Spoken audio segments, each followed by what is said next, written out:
श्री श्री ठाकुर अनुकूल चंद्र श्रीमुख निश्रुत वाणी नारी नीतिर ओडिया अनुवाद पाठ। कामरे काम्य काम चाहे तार काम्य को निज परी करने जे सुखी हुए काम्य जदि तार जगत को नहीं ताठे निमज्जित कर दिए काम काहारी आड़ को छुटिया जाने ना तार शिकार को आत्मसात कर तार तृप्ति से तार वृद्धि नहीं जीवन और जश संकोचशील मरण प्रसाद रे तार स्थिति तेणु ताहा पाप दुर्बलता चंचल अस्थायी और मरण प्रहाड़िकामय बुझी देख कौन चाह। वाणी संख्या 31। परम प्रेममय परम दयाल श्री श्री ठाकुर अनुकूल चंद्र श्रीमुख निश्रुत वाणी ग्रंथ शाश्वत ओडिया अनुवाद पाठ। व्यभिचार दृष्टा परित्यक्ता स्त्री को शुद्धाचार उद्बोध न करिबा मध्य अकल्याण को आमंत्रण करिबा जहा व्यभिचार पथ दे ही जीवन को स्पर्श करे ताहा जेपरि व्यक्तिगत परिवारगत और समाजगत मध्य सेही परि तेणु व्यक्ति परिवार बा समाजर शुभकांक्षी जो माने सेमानकर कर्तव्य ही ताहा ही जेपरि कि एही नारी अनुतप्ता होई उठे धर्म और कृष्टि रे आनंद होई सजीवन परिपालन रे बद्ध परिकर होई उठे निज स्वामी ठारे गोटे ऐकांतिक अनुमति नहीं विनीत आग्रह उद्दीपन रे एही व्यभिचारी जीवन रे अश्रद्धाजनक संतप्त घृणा और विरक्ति सहकारी। वाणी संख्या 31 नंबर वाणी रे कहउछंती कामरे काम्य काम चाहे तार काम्य को निज परी करने काम काम माने जानी परछु कामिनी कांचन जोटा सेक्सुअल जिंस जोटा हम भीतर थिबा एक्टिविटीज सेक्सुअल एक्टिविटीज ए काम कोन करे ना ता काम्य को निज परी करने को चाहे। काम्य कोन से जहा सहित एपरी कर्म करने को चाहे से तार काम्य और से काम्य को से निज परी करने को चाहे आउ से सुखी हुए काम्य जदि तार जगत को नहीं ताठे निमज्जित कर दिए ता माने गोटे नारी जदि गोटे पुरुष प्रति आनंद हुए बा नारी भीतर पुरुष प्रति स्नेह ममता नहीं प्रेम नहीं केवल कामिनी कांचन ही से नारी भीतर अच्छी से चाहूची जे यही पुरुष द्वारा मोर कामना वासना को मु तृप्त करिवे आ सेति पई से कोन करिवो से पुरुषर समस्त जगतटा को एमिति करदबो जैसे पुरुष संपूर्ण भाव जमती से नारी पाखे निमज्जित हो जाए से नारी चाहिए केवल मोते ही भाबू मोते मो पाखक को आसू मो कथा मु सुनु मु जहा चाहूची से या करू एइडा ही से चाहे काम कार्य को छोटिबा को जाने ना काम एमिति गोटे जिंस आम भीतर एमती गोटे असुर बा एमती गोटे राक्षस से कहा पछरे छोटिया को चाहे ना कहा को अनुसरण करिया को चाहे ना से चाहे मो पाख को समस्त आसंतु हैला मु जहा चाहूची ता माने कहा आइडियोलॉजी को से फॉलो करिया को चाहे ना से चाहे जे मु जो क्षमता रखी से क्षमताटा पूर्ण हो एनु करी तार शिकार को आत्मसात करिकी तार तृप्ति से जो शिकार करिया को चाहे जहा को नहीं कि से तृप्त होगा को चाहे हैला सेईटा को आत्मसात करी ता माने से निज सेईटारे न भोगिबा पर्यंत से तृप्त हुए ना से तृप्त हुए सेति भाई तार वृद्धि नहीं कामर वृद्धि नहीं सेति भाई शास्त्र रे अंतिम सुख बोली कह जाई काम सुख को मल और मूत्र द्वारा ना ता भितरे नूतन किसी जिनस पाई परिबो ना किसी श्रद्धा अछि ना भक्ति अछि ना स्तुति अछि मल और मूत्र द्वारा ना सेतिरे सुगंध अछि ना सेतिरे तार कोनोसी वृद्धि अछि ए मल मूत्र द्वार को नहीं बुड़ी जाउछंती लोग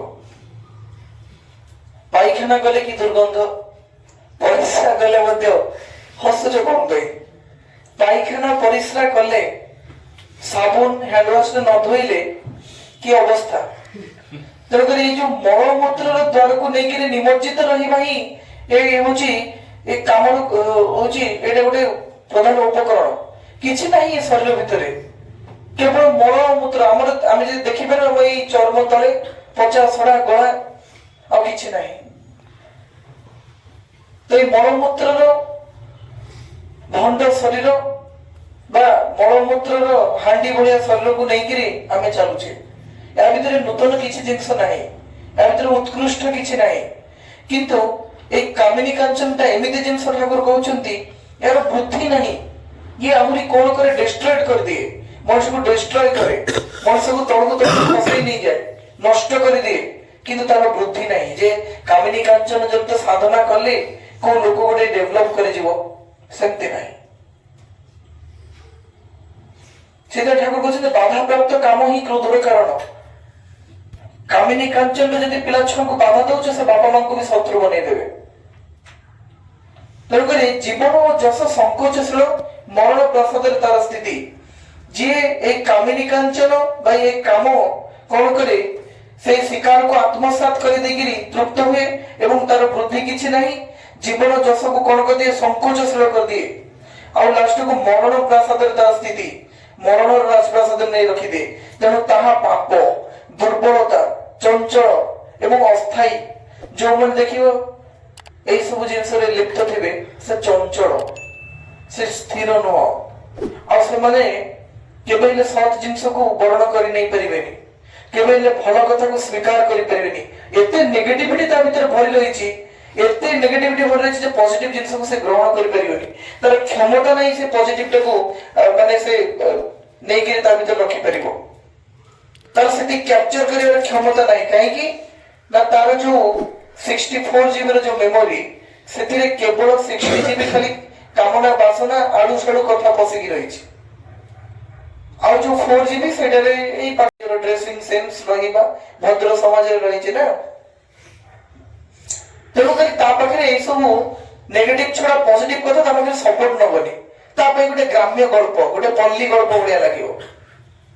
ସେଇଥିପାଇଁ ତା ପାପ, ଦୁର୍ବଳତା, ଚଞ୍ଚଳ, ଅସ୍ଥାୟୀ ଓ ମରଣ ପ୍ରହେଳିକାମୟ। ବୁଝି ଦେଖ କଣ ଚାହ, ଠାକୁର କହୁଛନ୍ତି ବାଣୀ ସଂଖ୍ୟା 31, କଣ ଚାହୁଁଛ ତମେ ବୁଝି ଦେଖ।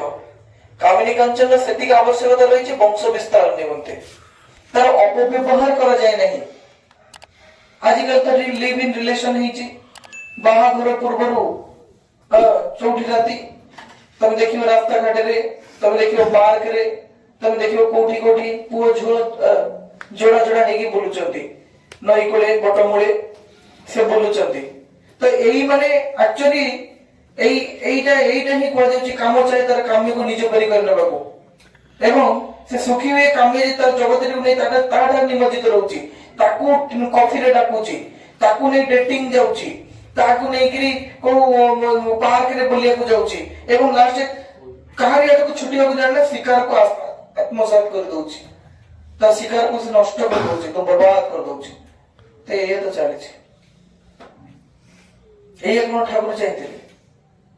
କେତେଟା କବି ବାହାରିଲେ, କେତେଟା ଜ୍ଞାନୀ ଲୋକ ବାହାରିଲେ, କେତେଟା ନୂତନ ପ୍ରକାର ଆବିଷ୍କାର କରିବା ବାଲା ବାହାରିଲେ, କେତେଟା ସାଇଣ୍ଟିଷ୍ଟ ବାହାରିଲେଣି, କେତେଟା ନୂଆ ନୂଆ ତଥ୍ୟକୁ ଆଣିକିରି ପୃଥିବୀରେ ରଖିଲେଣି। ନୂଆ ସଂସ୍କାର କଣ ସୃଷ୍ଟି ହେଲା, ସମାଜର ପରିବର୍ତ୍ତନ କଣ ହେଲା, କେତେ ଲୋକ ଡେଭଲପ କରି ଯାଇଛନ୍ତି ଏଇଭଳିଆ ଗର୍ଲଫ୍ରେଣ୍ଡ ବୟଫ୍ରେଣ୍ଡ ଚକ୍କର କରିକିରି এই ସବୁ সময়ଟାକୁ ଟାଇମଟାକୁ ସ୍ପେଣ୍ଡ କରିକିରି କି ନା ଟାଇମ ପାସ୍ କରୁଛି। ଫୋନଟା ଯେତେବେଳେ ଧରିଥିବେ କି ନା ମୁଁ ଟାଇମ ପାସ୍ କରୁଛି, ମାନେ ତା ଟାଇମ ପାସ୍ ହଉନି। ମାନେ ଆମ ପାଖରେ ସ୍ୱଳ୍ପ ସମୟ ଅଛି, 70-80 ବର୍ଷ ବଞ୍ଚିବା କି ନାହିଁ, ତାମାନେ ଆମ ଟାଇମଟା କେମିତି ଆମେ ଭଲରେ ନ୍ୟସ୍ତ କରିବା ସେ ସବୁ ଲୋକଙ୍କୁ ଶୁଣିବ ମୁଁ ଟାଇମ ପାସ୍ କରୁଥିଲି। ଆରେ ବାବା ତୋ ଟାଇମଟା ପାସ୍ ହଉନି, ତୁ ଟାଇମ ପାସ୍ କରୁଥିଲୁ ନା ତୋର କେତେ ସମୟ ଭଗବାନ ଦେଖ, କୋଟି ବର୍ଷ ଆୟୁ ବି ଯାହାର ଥିବ ସେ କହିବନି ଯେ ମୁଁ ଟାଇମ ପାସ୍ କରୁଛି। ତ ନିଜ ଜୀବନଟାକୁ ଏଇମାନେ ଦୁର୍ଗମ ରନ୍ଧ୍ରରେ ଗତି କରି ଦେଇଛନ୍ତି। ସେଇଥିପାଇଁ ଠାକୁର କହୁଛନ୍ତି କଣ ଚାହ ସେଟା ତମେ ନିଜେ ଭାବ। ଶାଶ୍ୱତୀ ଗ୍ରନ୍ଥର ସମାଜ ଅଧ୍ୟାୟ କହୁଛନ୍ତି ବ୍ୟଭିଚାର ଦୁଷ୍ଟା ପରିତ୍ୟକ୍ତା ସ୍ତ୍ରୀକୁ ଶୁଦ୍ଧାଚାରରେ ଉଦ୍ବୁଦ୍ଧ ନ କରିବା ମଧ୍ୟ ଅକଲ୍ୟାଣକୁ ଆମନ୍ତ୍ରଣ କରିବା। ତାମାନେ ଗୋଟେ ବ୍ୟଭିଚାର ଦୁଷ୍ଟା ପରିତ୍ୟକ୍ତା ସ୍ତ୍ରୀ, ତାମାନେ ଗୋଟେ ବ୍ୟଭିଚାରିଣୀ ଯାହାକୁ ପ୍ରଷ୍ଟିଚ୍ୟୁଟ କୁହାହବ, ବେଶ୍ୟା ବୋଲି ଯାହାକୁ କୁହାଯାଏ, ସେଇ ସ୍ତ୍ରୀକୁ ଯଦି ଶୁଦ୍ଧାଚାରରେ ଶୁଦ୍ଧ ଆଚରଣରେ ତମେ ଉଦ୍ବୁଦ୍ଧ ନ କରିପାରିଲ ତାହେଲେ ଆମେ କଲ୍ୟାଣକୁ ଆମନ୍ତ୍ରଣ କରୁଛେ ସମାଜରେ। ଯାହା ବ୍ୟଭିଚାରର ପଥ ଦେଇକି ଜୀବନକୁ ସ୍ପର୍ଶ କରେ, ଯାହା ତାହା ଯେପରି ବ୍ୟକ୍ତିଗତ ପରିବାରଗତ ଓ ସମାଜଗତ ମଧ୍ୟ ସେହିପରି ବ୍ୟଭିଚାର ମଧ୍ୟ ଦେଇ କଣ ହୁଏ ଜୀବନକୁ ସ୍ପର୍ଶ କରେ ପ୍ରତିଟି ଜୀବନକୁ ସ୍ପର୍ଶ କରେ ଗୋଟିଏ ନାରୀ ଯଦି ବ୍ୟଭିଚାରିଣୀ ହେଇଗଲା କେତେଟା ପୁରୁଷର ଜୀବନକୁ ସେ ନଷ୍ଟ କରିଦେଇପାରେ